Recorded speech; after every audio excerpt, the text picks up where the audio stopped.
Security. This woman refuses to leave first class.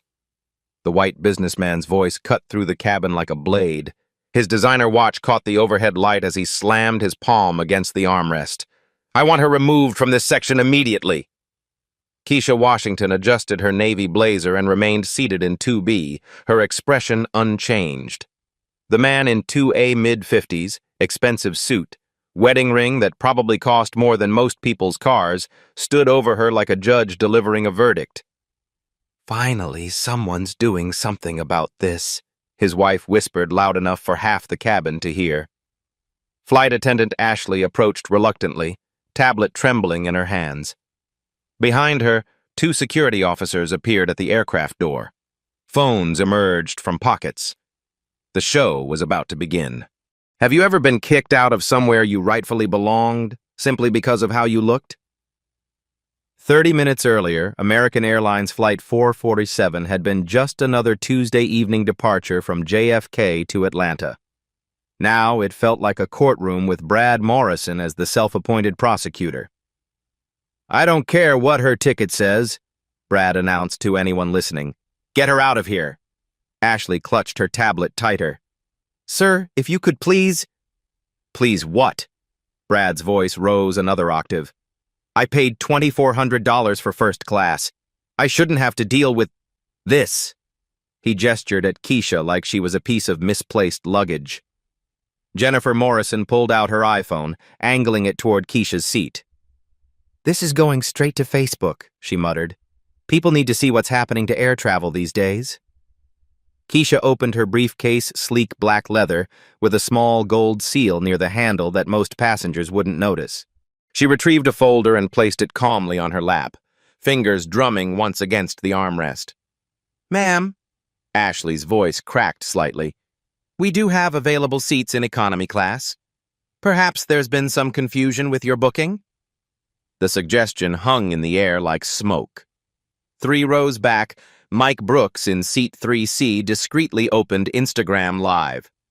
The notification read, Live from Flight 447, Drama in First Class. Within seconds, viewers started trickling in. Brad stepped into the aisle, his 6-foot frame casting a shadow over Keisha's seat. Look, I fly this route twice a month. I know how these things work. Someone upgraded her for free, and now paying customers suffer. That's not how, Ashley started. Call the gate agent, Brad interrupted. Derek, right? He'll sort this out. Keisha's phone buzzed. The caller ID showed DC area code, but she declined the call without looking up. Her diamond earrings caught the cabin light. Not flashy, but clearly expensive. The kind of jewelry that suggested success earned, not given. 10 minutes until door closure, came the announcement from the cockpit. Flight attendants, please prepare for departure. Jennifer leaned closer to her phone camera. You're watching this live, folks. Some people think rules don't apply to them. Her voice carried the tone of someone used to being heard. I'm documenting everything for airport security. Mike's viewer count hit 50. Comments started flowing. What's happening? Is someone getting kicked off? Drama! Derek Williams, the gate agent, appeared at the aircraft door. Mid-40s, tired eyes, the look of someone who'd handled too many situations today. He carried a stack of boarding passes and wore the expression of a man who just wanted to go home. Folks, I understand there's some confusion about seating. Derek's voice carried practiced calm. Brad pointed directly at Keisha. This passenger needs to move. She's obviously in the wrong section. I see. Derek approached Keisha's row, not making eye contact with her initially. Ma'am, could I see your boarding pass, please? Keisha handed over the crisp paper without a word. Derek studied it, frowning. This shows seat 2B first class. There's obviously been a mistake, Brad insisted. Run her credit card. Check her frequent flyer status. I guarantee you'll find some kind of discount program. Derek's frown deepened.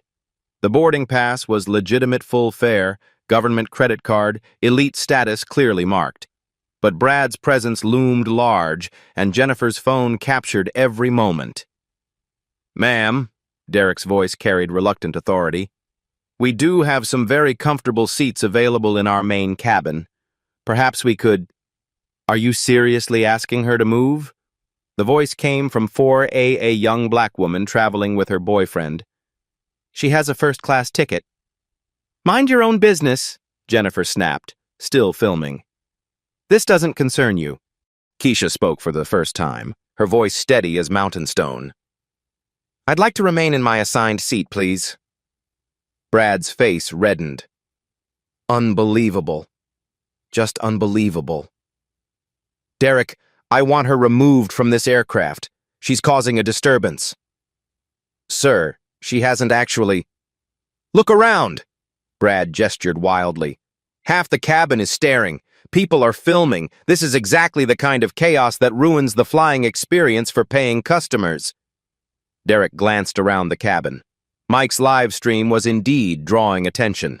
Other passengers craned their necks. The couple in 1A whispered urgently. The businessman in 3D nodded in apparent agreement with Brad. Aircraft door closure in 5 minutes, the captain announced. We're showing a slight delay for passenger services. The pressure mounted. Derek felt it from multiple directions. Brad's insistence, Jennifer's recording, the schedule pressure, the growing audience. These black stories, these real-life stories of conflict always ended badly for someone. He'd seen it before. Ma'am, Derek tried again, I'm going to need you to gather your belongings and come with me. Jennifer's live stream comment count exploded. Viewers shared the stream. The hashtag #Flight447 drama started appearing in real time. Keisha closed her folder and placed it back in her briefcase. The motion was deliberate, unhurried. She looked directly at Derek for the first time. Before you proceed with that request, she said quietly, I think you should know something. But Derek was already reaching for the overhead bin, his hand on her carry-on bag. Security to Gate 12, came the announcement over the terminal speakers. Security to Gate 12. Brad smiled triumphantly. Finally, someone who enforces policy. The touching stories, the life stories that built character, they often began with moments like this, when dignity met discrimination, when belonging was questioned, when the powerful decided who deserved to stay and who needed to go. But sometimes, just sometimes, those stories took unexpected turns.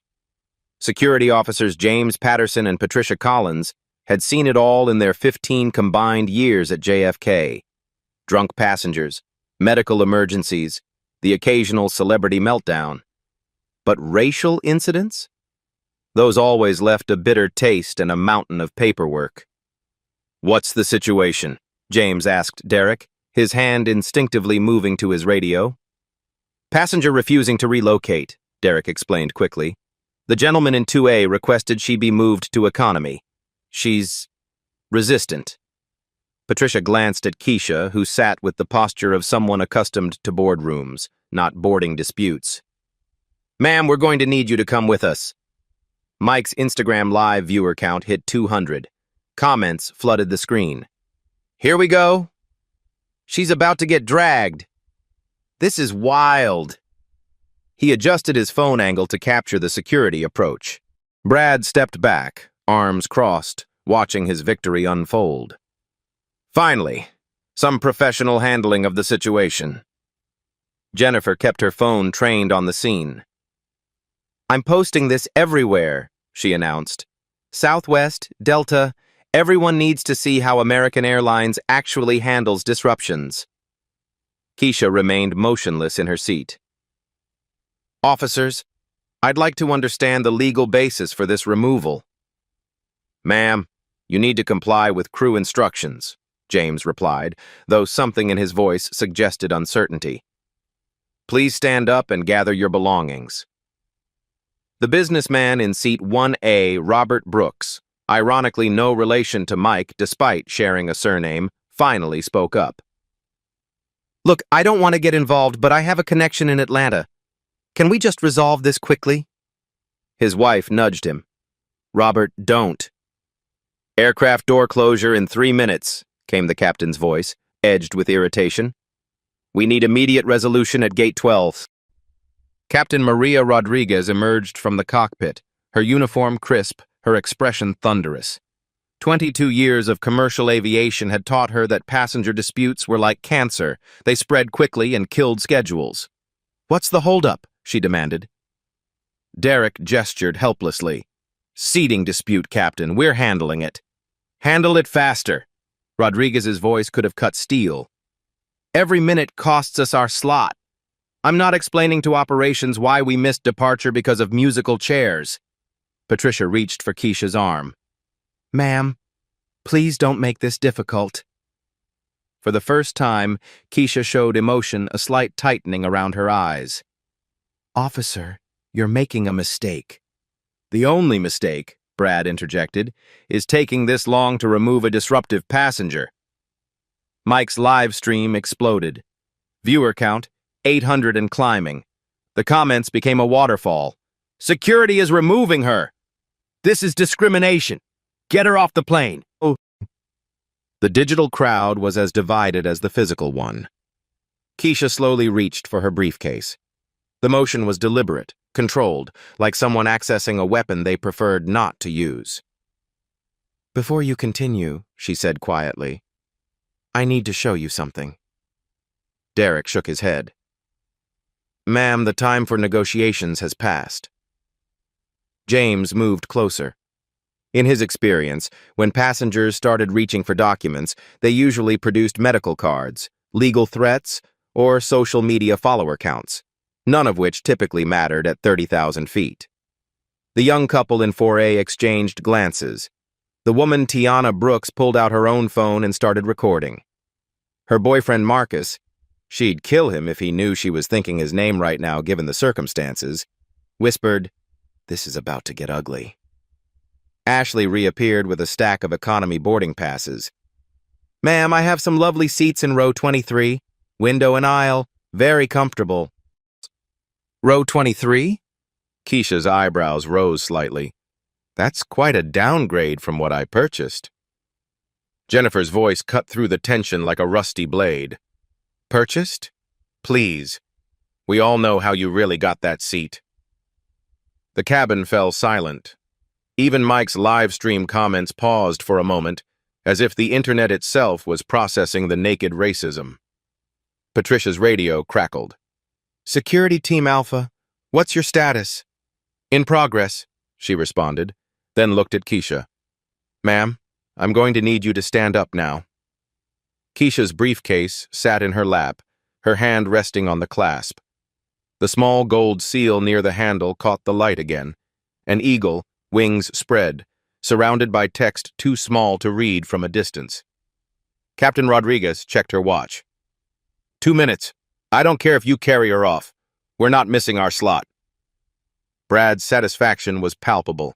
He'd already settled back into his seat, adjusting his seatbelt for takeoff. Thank you, Captain. Some of us actually have important business in Atlanta. Sir, James said to Brad, we appreciate your patience. Mike whispered into his phone for his viewers. Security is about to physically remove this woman from first class. This is insane. The viewer count hit 1,000. Someone had started sharing the stream on TikTok. Flight 447 began trending in real time. Keisha looked directly at James. Officer Patterson, correct? James blinked. She'd read his name tag, but something in her tone suggested she'd remember it long after this flight. Yes, ma'am. Before you remove me from my paid seat, I want you to understand something about federal law. Derek stepped forward. Ma'am, please don't quote internet law to us. We need you to move. Federal law, Keisha repeated, her voice carrying new weight. Specifically Section 44902 of Title 49, United States Code. Patricia frowned. Passengers who quoted specific legal codes usually fell into 2 categories. Lawyers who were bluffing, or people who actually knew what they were talking about. Both were dangerous in different ways. Ma'am, Patricia said carefully. Are you an attorney? Keisha's finger traced the edge of her briefcase clasp. I'm something more relevant to your current situation. The cabin's attention focused like a laser. Mike's live stream comments went wild. What is she? She knows the law. This is getting good. Robert Brooks leaned forward despite his wife's protests. His legal training from 20 years ago suddenly felt relevant. Brad's confident smirk wavered slightly. What's that supposed to mean? Captain Rodriguez stepped closer. Ma'am, whatever your profession, you need to comply with crew instructions or disembark the aircraft. Keisha's thumb moved to the briefcase clasp. The motion was small, almost invisible, but it carried the weight of inevitability. Captain Rodriguez, she said quietly, before you authorize my removal, you should know that this incident is being documented by multiple passengers, live-streamed to over 1,000 viewers, and involves the attempted ejection of a federal employee from an aircraft engaged in interstate commerce.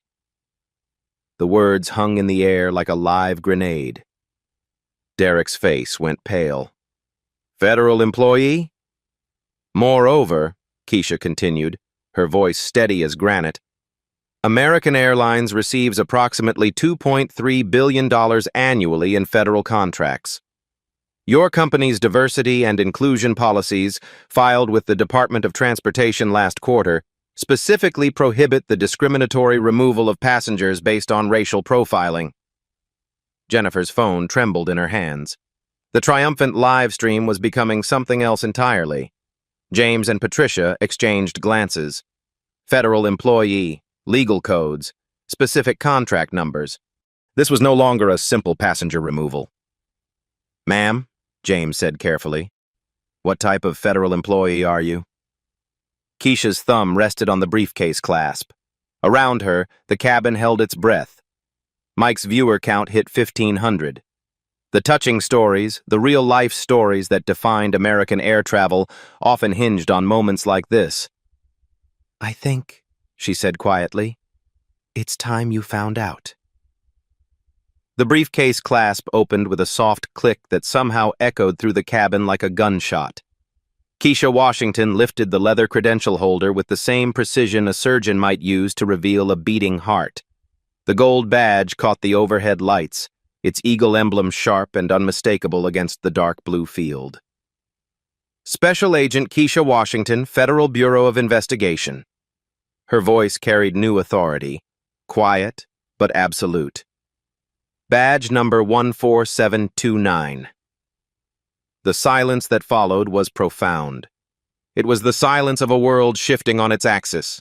James Patterson, 15 years of airport security, felt his stomach drop to somewhere near his ankles. His hand moved instinctively away from his radio. Patricia Collins stared at the badge, then at Keisha's face, then back at the badge. Her training kicked in, always verifying federal credentials. But the leather holder, the badge quality, the holographic security features visible even from 3 feet away. This was real. Derek Williams made a sound somewhere between a cough and a prayer. Gate agents didn't get paid enough to forcibly remove FBI agents from aircraft. Mike's Instagram Live exploded.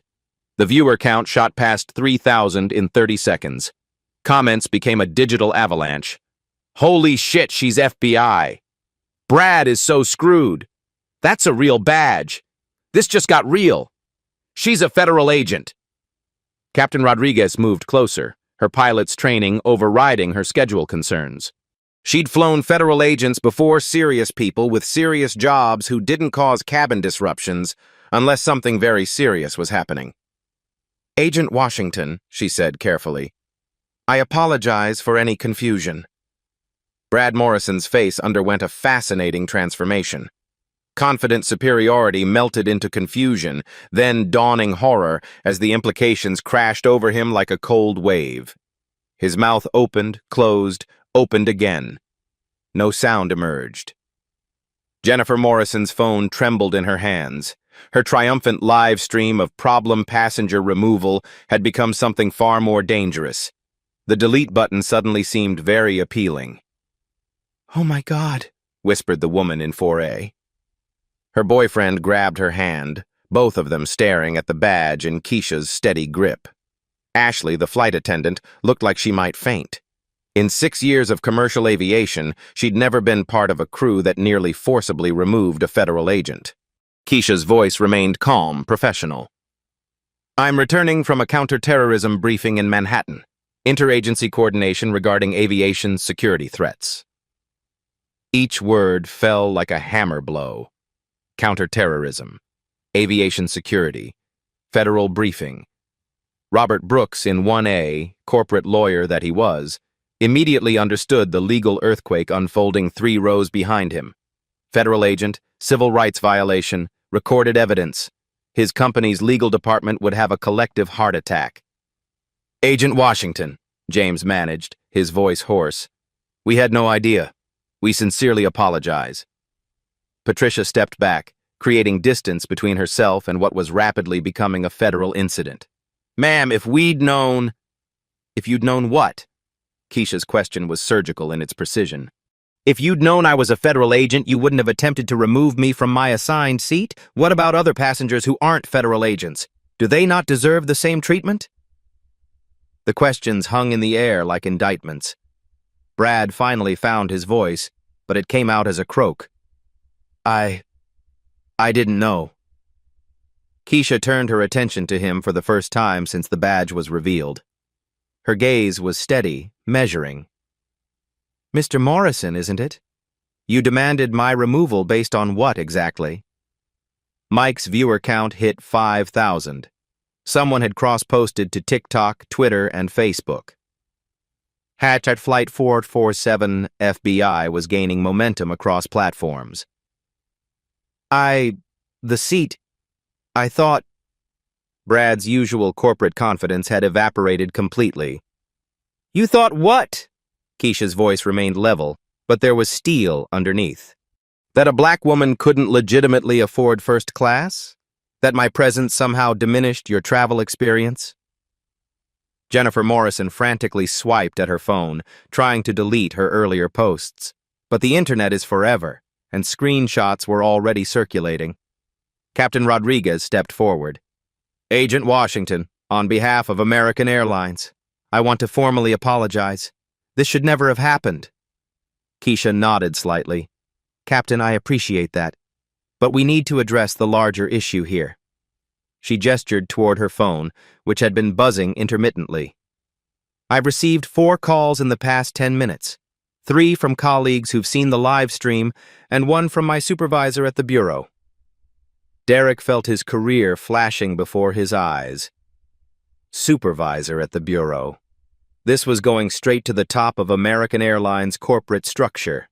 "The Federal Aviation Administration," Keisha continued, "takes a very serious view of discriminatory practices in commercial aviation, as does the Department of Justice's Civil Rights Division." More hammer blows. FAA, DOJ, Civil Rights Division. Patricia's radio crackled with static, but she ignored it. Standard protocol meant documenting everything, but there was nothing standard about this situation. Ashley approached cautiously. "Agent Washington, is there anything at all we can do to make this right?" Before Keisha could answer, her phone rang again. The caller ID showed a 202 area code, Washington, D.C. She answered on the second ring. "Washington. Yes, I'm aware. Currently on board. No, I'm uninjured. Multiple recordings, yes.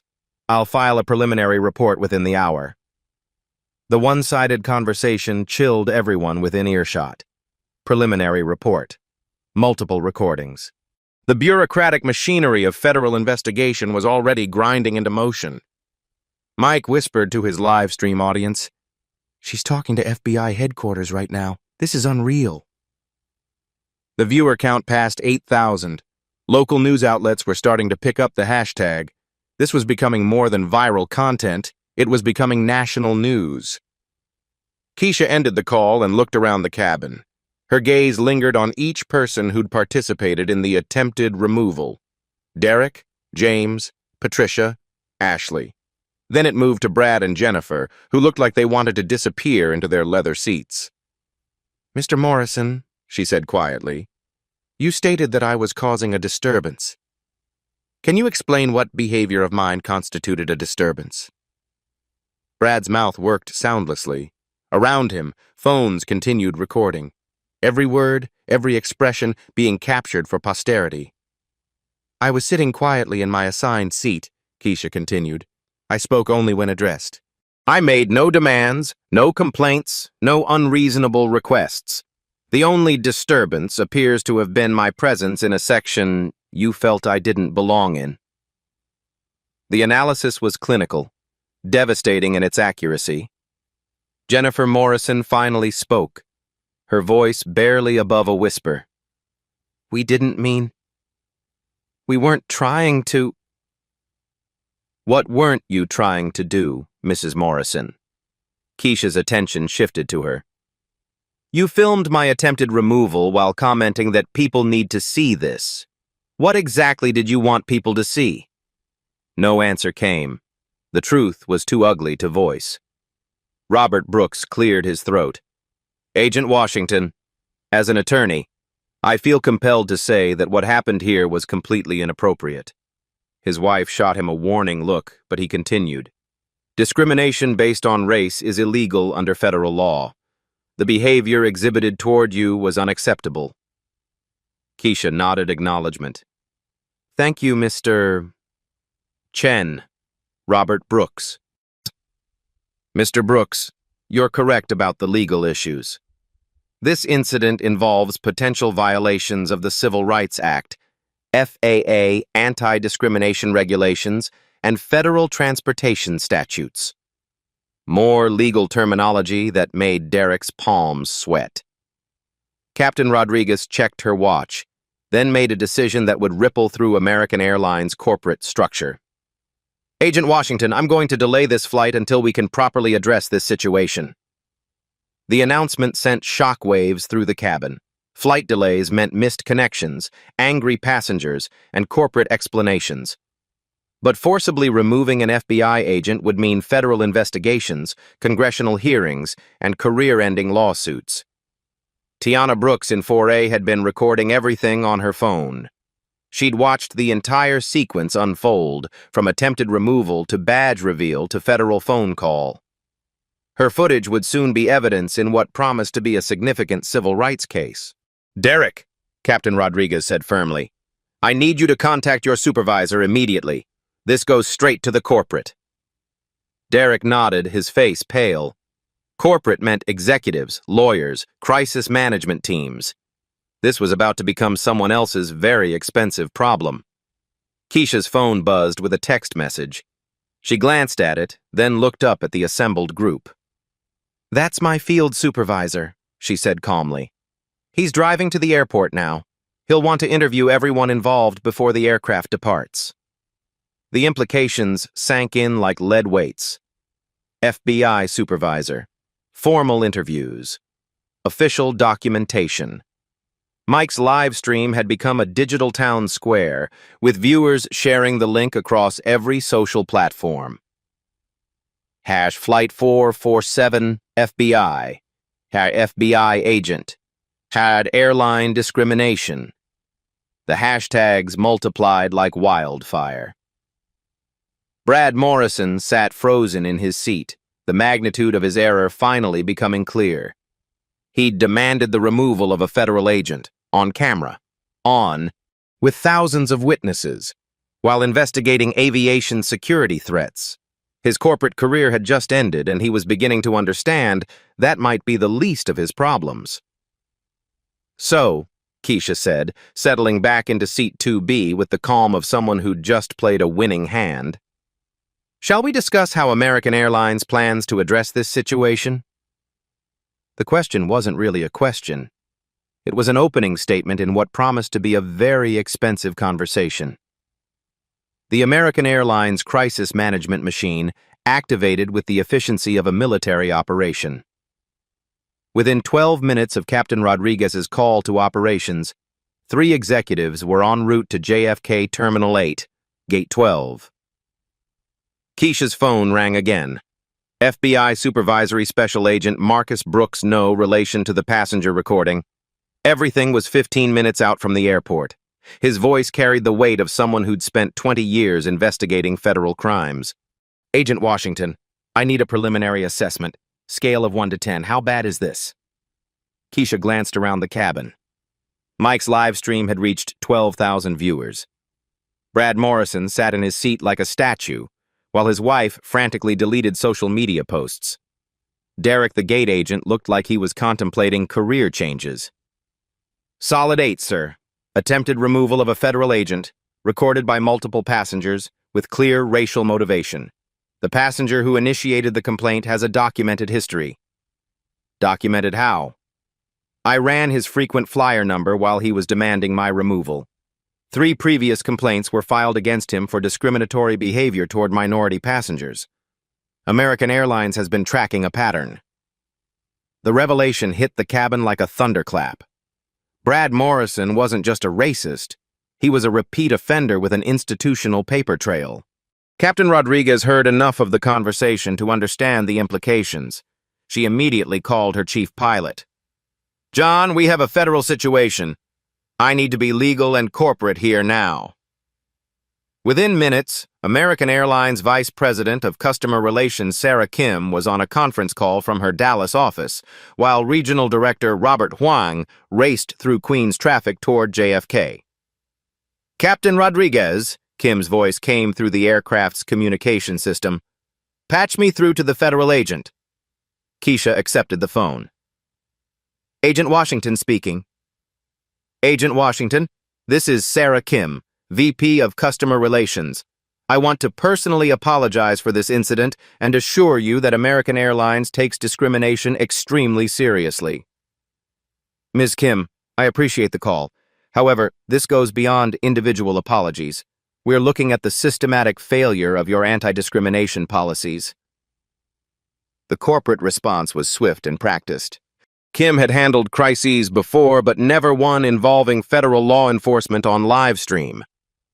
What can we do to make this right? Keisha's response was precise, calculated. First, immediate consequences for all parties involved in the attempted removal. Second, review of your passenger complaint procedures, specifically how a customer with multiple discrimination complaints was allowed to continue flying. Third, federal oversight of your diversity training programs. Each demand carried the weight of potential federal intervention. Sarah Kim understood that Keisha wasn't just an angry passenger, she was a federal agent who could initiate Department of Justice investigations. The passenger who initiated the complaint, Kim said carefully, what's his status? Derek, still holding his tablet, read Brad's frequent flyer profile. Mr. Morrison, account number 4847291, executive platinum status, 3 formal complaints in 18 months, all involving minority passengers. 2 were dismissed as misunderstandings, 1 resulted in a written warning. Brad's face went ashen. He'd built his travel status over years, flying twice monthly for business. Now his own airline records were being used as evidence against him. Regional Director Huang arrived at the gate, breathing hard from his sprint through the terminal. A 20-year airline veteran, he'd never dealt with an FBI agent discrimination case while passengers live-streamed to 15,000 viewers. Agent Washington, Huang approached respectfully. I'm Robert Huang, Regional Director. I want to understand exactly what happened here. Keisha gestured toward the overhead monitors showing security camera feeds. Mr. Huang, I assume this aircraft has security recording systems? Yes, ma'am. All interactions are recorded. Then you have documentation of Mr. Morrison's demands for my removal, the crew's response, and the attempted physical intervention by security personnel. Huang's stomach dropped. Security recordings meant corporate liability, legal exposure, and federal evidence. This was becoming a textbook case for civil rights attorneys. Mike's live stream comments revealed the broader impact. American Airlines stock is down 2% in after-hours trading. This is going to be a huge lawsuit. FBI versus American Airlines. Sarah Kim's voice came through the phone again. Agent Washington, Regarding immediate consequences, we're prepared to take significant action. Specify significant, please. The pause was telling. Corporate lawyers were clearly conferencing in the background. Mr. Morrison's executive platinum status will be immediately revoked, along with a permanent ban from American Airlines services. Mrs. Morrison will be required to complete cultural sensitivity training before flying with us again. Brad Morrison finally found his voice. You can't ban me. I fly 200,000 miles a year with this airline. Huang turned to him, his voice professionally cold. Mr. Morrison, you attempted to have a federal agent removed from an aircraft based on racial discrimination. Your frequent flyer status is the least of your concerns. Jennifer Morrison spoke up, her voice shaking. We didn't know she was FBI. We just thought... What did you think, Mrs. Morrison? Keisha's question cut through the cabin noise. That my race disqualified me from first-class seating? No answer came because the truth was legally indefensible. Keisha's supervisor called back. Agent Washington, I'm at the airport, Terminal 8, correct? Yes, sir. Gate 12. The situation is contained, but we'll need formal statements from all parties. Understood. I'm bringing Assistant Director Martinez from our Civil Rights Division. This is going federal. Assistant Director Martinez, Civil Rights Division. The bureaucratic artillery was arriving. Captain Rodriguez made an announcement to the increasingly restless passengers. Ladies and gentlemen, we're experiencing a delay due to a security matter. We appreciate your patience. The euphemism was necessary, but Mike's live stream had already told the real story to 20,000 viewers. The traditional media was picking up the hashtags. CNN's Twitter account had posted, FBI agent allegedly discriminated against on American Airlines flight story developing. Sarah Kim's voice returned. Agent Washington, what timeline are we looking at for resolution? That depends on American Airlines' willingness to implement systemic changes. This isn't just about one incident, it's about institutional failure to prevent discrimination despite documented patterns. The corporate implications were staggering. Federal oversight meant congressional hearings, DOJ monitoring, and quarterly compliance reports. American Airlines' stock price would reflect the true cost of discrimination. Derek's radio crackled. Gate 12. This is operations. Media crews are requesting access to the terminal. How should we respond? The story had broken into mainstream news. Television crews, radio reporters, digital journalists, all converging on JFK to cover the FBI agent discrimination case. Huang looked at Keisha. Agent Washington, we need to discuss this privately. The media attention is... Mr. Huang, the media attention is the natural consequence of discriminatory practices. American Airlines created this situation by failing to address Mr. Morrison's previous complaints. The logic was unassailable. 3 documented complaints, pattern of behavior, institutional failure to act. American Airlines had enabled the discrimination that led to this moment. Brad Morrison's phone rang. His corporate office undoubtedly responding to the viral videos and news coverage. He declined the call, but the damage was spreading beyond the aircraft. Agent Washington, Sarah Kim said through the phone, we're prepared to implement immediate policy changes. Real-time discrimination reporting, federal oversight of our diversity programs, and quarterly civil rights audits. Each concession represented millions in compliance costs, but the alternative federal investigation, congressional oversight, and civil rights lawsuits would cost far more. Keisha's supervisor appeared at the aircraft door, accompanied by a woman in a sharp business suit who carried the unmistakable authority of senior federal law enforcement. Agent Washington, the woman said, I'm Assistant Director Martinez, Civil Rights Division. We need to discuss federal intervention protocols. The phrase sent chills through every American Airlines employee present. Federal intervention meant Department of Justice oversight, congressional hearings, and potential criminal charges for civil rights violations. Mike's live stream hit 25,000 viewers. The comment stream had become a digital civil rights rally. Justice for Agent Washington. Hold American Airlines accountable. This is systemic racism. Brad Morrison sat in his seat, understanding that his demand for Keisha's removal had triggered a federal civil rights investigation. His corporate career was over. His airline privileges were gone. His social media presence would be forever linked to viral racism, but the broader implications were just beginning to unfold. "Ms. Kim," Keisha said into the phone, her voice carrying quiet authority, "American Airlines now has a choice: voluntary compliance with federal civil rights oversight or mandatory intervention by the Department of Justice." The ultimatum hung in the air like a legal sword of Damocles. Sarah Kim's response came quickly. "We choose voluntary compliance, Agent Washington. Full cooperation with federal oversight." The corporate capitulation was complete, but the real work systemic change in American aviation was just beginning. 6 weeks later, the ripple effects of Flight 447 had transformed American commercial aviation. Brad Morrison's termination from Morrison Financial Group made headlines in the Wall Street Journal. His LinkedIn profile now read, "Former Vice President," a digital scarlet letter that followed him through every job application.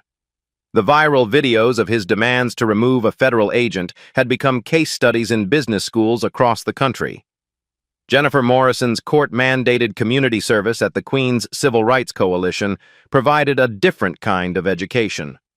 40 hours of sensitivity training and 200 hours of community service taught her what privilege looked like from the other side. Her public apology video, posted on the same Facebook account where she'd live-streamed Keisha's attempted removal, garnered 3 million views and became a template for authentic accountability. Derek Williams faced a different reckoning. His 2-week suspension without pay was accompanied by enrollment in American Airlines' new Federal Law Enforcement Liaison Training, a program created specifically because of Flight 447. He learned that federal agents fly commercial aircraft 2.7 million miles annually on official business, and discrimination against them constitutes federal obstruction of justice. But the individual consequences were only the beginning. American Airlines' voluntary compliance agreement with the Department of Justice created the most comprehensive anti-discrimination monitoring system in aviation history. The AirWatch app, developed in partnership with the NAACP and launched system-wide, allowed passengers to report discrimination incidents in real time. Anonymous reporting meant protection for witnesses, while automatic escalation protocols ensured immediate corporate response. The technology was revolutionary. Passengers could document incidents with time-stamped photos, audio recordings, and witness statements that were uploaded directly to federal oversight servers. Within 60 days of launch, the app had processed over 400 discrimination reports across all major airlines, proving that Flight 447 wasn't isolated, but symptomatic. Captain Rodriguez, promoted to Chief of Flight Operations, after her decisive handling of the crisis, implemented new crew training protocols. Every American Airlines employee now completed quarterly bias awareness education, with federal monitors randomly auditing training sessions. The program became so effective that United, Delta, and Southwest adopted similar systems voluntarily rather than wait for federal mandates. The financial impact was significant but sustainable. American Airlines' quarterly diversity compliance budget increased to $12 million annually, but the alternative federal investigations and civil rights lawsuits would have cost exponentially more. Stock analysts noted that proactive compliance actually improved long-term profitability by preventing discrimination-related legal exposure. Mike Brooks's Instagram live recording of the incident became the most watched civil rights documentation in social media history. His 25,000 live viewers had grown to over 50 million total views across platforms. He parlayed the viral moment into a digital activism career, launching the Accountability Airways channel that monitored discrimination in travel and transportation. But the most significant change was systemic. The Federal Aviation Administration, responding to congressional pressure and DOJ recommendations, issued new regulations requiring all commercial airlines to implement bias monitoring systems. The Keisha Washington Protocol, officially designated as Federal Aviation Regulation 121.3, mandated that passenger complaints alleging discrimination be automatically escalated to federal oversight within 4 hours. Regional Director Robert Huang, initially terrified by the federal scrutiny, discovered that transparency actually improved operations. Monthly discrimination incident reports, published on American's website, showed steady decreases in bias-related complaints. Passengers appreciated the accountability, and employee morale improved when discrimination wasn't tolerated. Tiana Brooks and her boyfriend Marcus Johnson, the young couple who'd witnessed everything from Row 4A, became advocates for bystander intervention training. Their foundation, Speak Up in the Sky, trained airline passengers to safely document and report discrimination incidents. The program expanded beyond aviation to address bias in hotels, restaurants, and other public accommodations. The broader aviation industry transformed rapidly. Southwest Airlines proactively implemented bias monitoring after their stock price dropped 3% the day Flight 447 went viral. Delta launched a partnership with the Southern Poverty Law Center for Discrimination Prevention Training. JetBlue created an ombudsman program specifically for civil rights complaints. Most importantly, the culture changed. Flight attendants received training on recognizing discrimination versus legitimate security concerns. Gate agents learned de-escalation techniques that addressed conflicts without defaulting to passenger removal. Security personnel completed federal law enforcement interaction protocols. The numbers told the story. Before Flight 447, American Airlines averaged 18 discrimination complaints monthly, with 72% dismissed as misunderstandings. 6 months after implementation of the Washington Protocol, monthly complaints dropped to 4, with 100% receiving formal investigation and resolution. Keisha Washington returned to her FBI duties, specializing in civil rights investigations within transportation systems. She testified before Congress about institutional discrimination in commercial aviation. Her badge number, 104729, becoming shorthand for federal accountability in travel discrimination cases. Her quiet professionalism during the crisis, refusing to escalate beyond what the situation demanded, became a model for effective civil rights advocacy. She'd achieved systemic change without raising her voice, filing lawsuits, or demanding individual revenge. The lesson resonated beyond aviation. Institutional change happened when preparation met opportunity, when knowledge confronted ignorance, and when dignity defeated discrimination. American Airlines Flight 447 never reached Atlanta that evening, but it carried its passengers somewhere far more important toward a future where belonging wasn't determined by the color of your skin, but by the content of your ticket. Today, Agent Keisha Washington continues her work at the FBI's Civil Rights Division, but her impact extends far beyond federal law enforcement. Her calm response to attempted removal created a blueprint for turning discrimination into systemic change. Without anger, without violence, simply with knowledge, preparation, and quiet dignity. The touching stories that emerge from moments like Flight 447 remind us that real-life stories don't always follow Hollywood scripts. Sometimes, the most powerful victories happen not through confrontation, but through competence. Not through retaliation, but through revelation. Keisha's badge reveal wasn't just about individual vindication, it was about institutional transformation. Her professional credentials gave her a platform that most passengers don't have, but her strategy can be replicated by anyone who faces discrimination. Document everything. Know your rights. Maintain dignity under pressure. Use existing systems to create change. The black stories that define American progress often pivot on moments when ordinary people reveal extraordinary strength.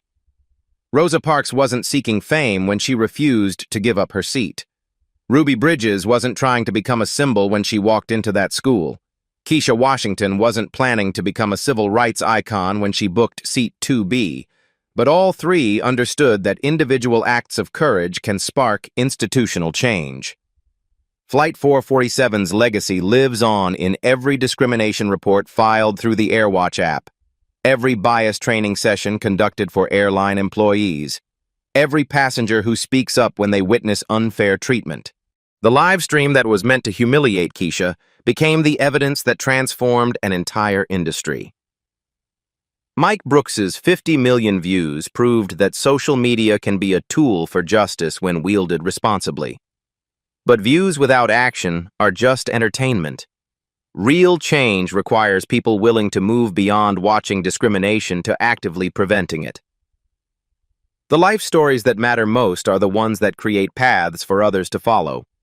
Keisha's story isn't unique discrimination in transportation, retail, dining, and hospitality happens daily across America. But her response was unique, strategic, professional, and focused on systemic solutions rather than personal revenge. Every week, the Black Voices Uncut channel receives messages from people who've used Keisha's model to address their own discrimination experiences. A teacher removed from a restaurant. A doctor questioned me in a luxury store. A lawyer challenged at a hotel. All drew inspiration from watching quiet competence defeat loud prejudice. These real-life stories of resistance and resilience deserve our attention, our support, and our action. They remind us that change doesn't require superhuman abilities, just human dignity, preparation, and the courage to stand up for what's right. Your voice matters in these conversations. Have you witnessed discrimination in travel, dining, or public spaces? Share your experience in the comments below. Your story might be the one that sparks the next wave of positive change. Subscribe to Black Voices Uncut for more stories of ordinary people creating extraordinary change through courage, competence, and quiet strength. Share this video if you believe that dignity deserves respect, that preparation empowers progress, and that the best response to discrimination is systematic transformation. Together, we can ensure that everyone has the right to belong exactly where they've earned the right to be.